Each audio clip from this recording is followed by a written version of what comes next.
यह कहानी एक छोटे से गांव की जहां रामू नामक एक गरीब लड़का रहता था। उसकी मां अक्सर बीमार रहती थी। घर में पैसे इतने कम थे कि कई बार चूल्हा भी नहीं जलता था। रामू रोज मेहनत मजदूरी करता, तब जाकर शाम को 2 वक्त की रोटी मिलती।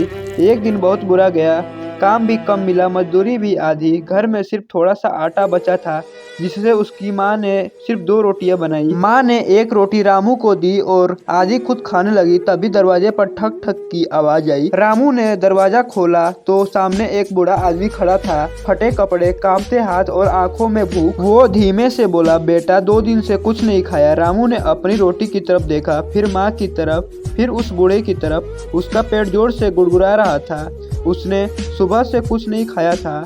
माँ ने प्यार से कहा, बेटा भूख सबको लगती है, पर इंसान वही बड़ा होता है जो दूसरों की भूख समझे। रामू ने बिना कुछ बोले अपनी पूरी रोटी उस बूढ़े को दे दिया।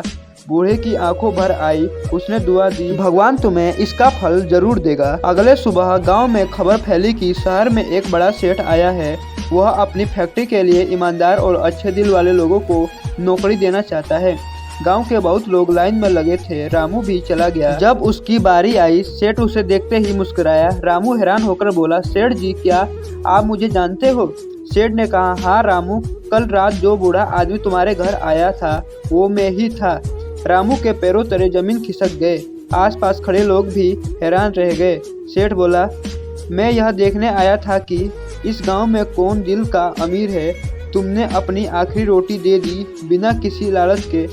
मुझे अपनी फैक्ट्री में ऐसा ही इंसान चाहिए। उसने रामू को नौकरी दे दी, उसकी माँ का इलाज करवाया और धीरे धीरे रामू की जिंदगी बदल गई। इस कहानी से सीख, असली अमीरी पैसे में नहीं दिल में होती है। जो दूसरों की भूख समझता है उसकी किस्मत कभी भूखी नहीं रहती।